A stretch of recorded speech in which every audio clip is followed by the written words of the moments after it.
La posibilidad de una guerra nuclear despertó el interés de muchos viamenses por conocer cómo prepararse ante esa eventualidad. En 1962, el sheriff Thomas Kelly estaba a cargo de la defensa civil en el condado de Miami-Dade. Los archivos del Museo History Miami indican que la ciudad no estaba muy preparada. Y en el momento que estalla la crisis, una de las declaraciones que hace, y lo repite en este artículo, es que era un frauds, porque simplemente se habían puesto cartelitos en una serie de lugares, de sitios, pero que no se habían habilitado ni se habían todo lo que hacía falta para albergar personas durante una emergencia, y aún los sitios que habían sido designados escasamente hubieran albergado el 10% de la población del condado. Pero en verdad eso no fue lo más grave, porque lo más grave que ocurrió fue que el gobierno federal tenía en su plan de contingencia, requería que si se anunciaba un ataque, todo el mundo tenía que quedarse en el sitio donde estaba. Inclusive si era un día escolar, los padres tenían que quedarse en sus casas o en sus centros de trabajo, y los niños se tenían que quedar en las escuelas. Y una de las instrucciones que el sheriff recibió del gobierno federal era que la policía tenía que impedir que los padres tratasen de ir a las escuelas a recoger a sus hijos.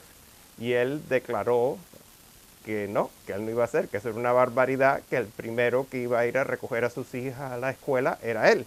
El sheriff Kelly fue despedido 2 meses después.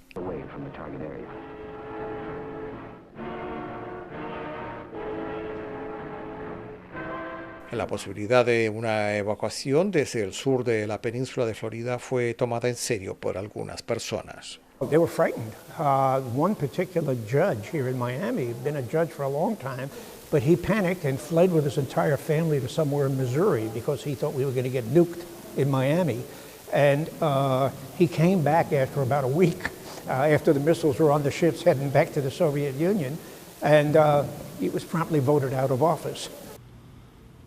En 1962, Miami era una ciudad que compartía la segregación racial con el resto del sur de Estados Unidos.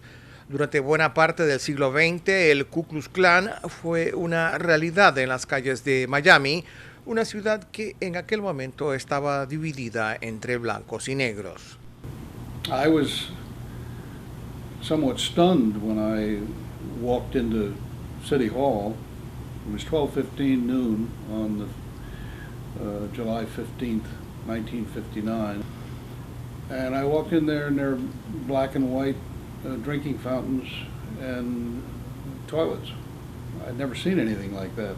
I was 26-year-old. I had spent 4 years in the Air Force, and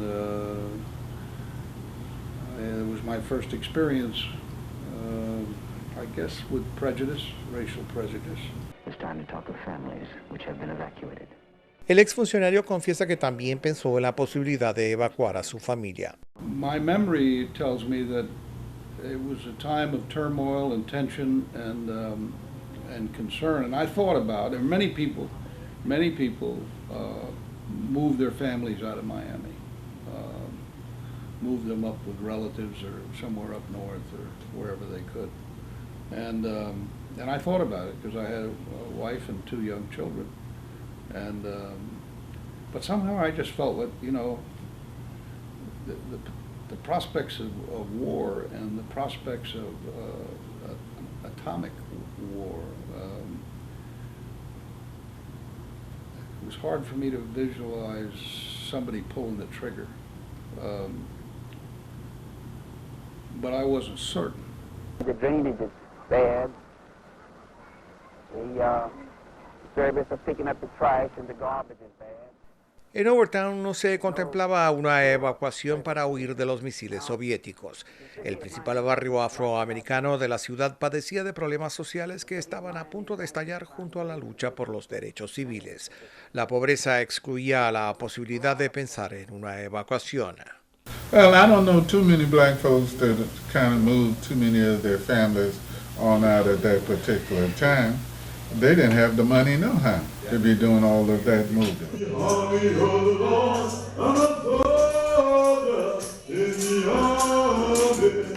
A lot of us figure where you gonna run with this nuclear missile activity.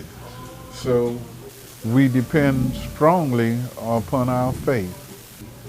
And we believe that some way, as God said, we're gonna make it.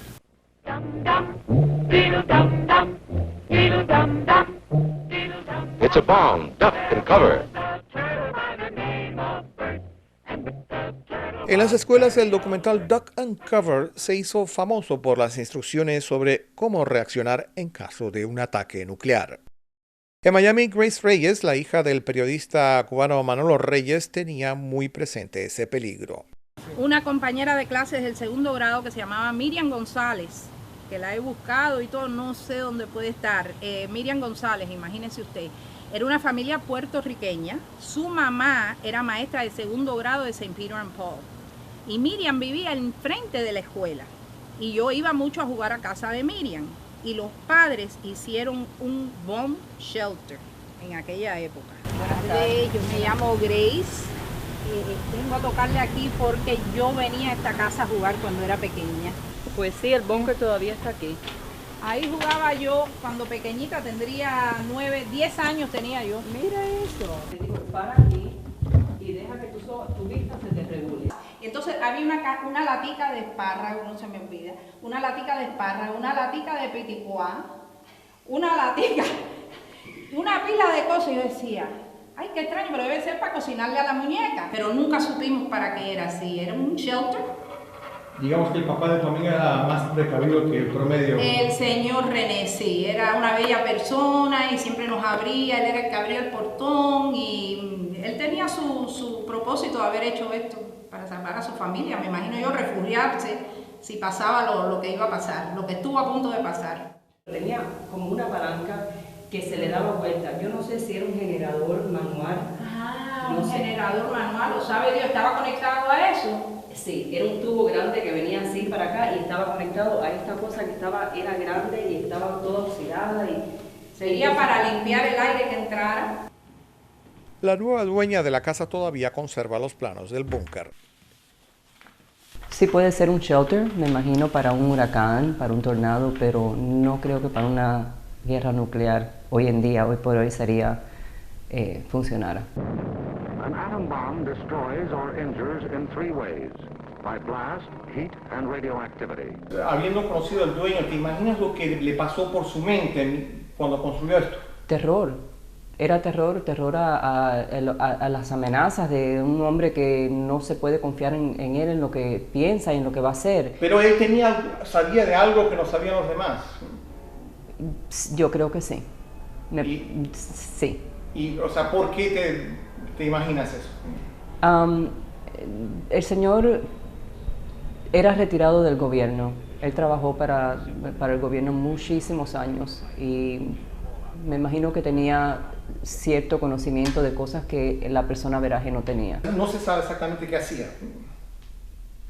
Yo sé lo que hacía, pero no lo puedo, perdone la discreción, pero no, yo prometí nunca poder hablar de eso y compartir, así que no comparto, pero sí tenía un trabajo en el gobierno que él tenía información que no teníamos nosotros.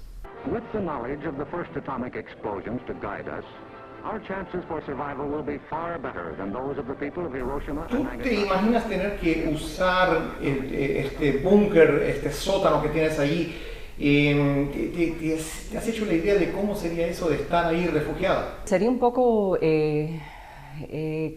claustrofóbico para mí, pero me imagino que en un momento de desesperación eso sería un auxilio, un alivio, tener un lugar donde correr, ¿no? Y sentir que estamos protegidos, pero hay calor, hay oscuridad, no hay ningún tipo de lujo ni de nada de comodidades, pero sí para un momento, me imagino que una semana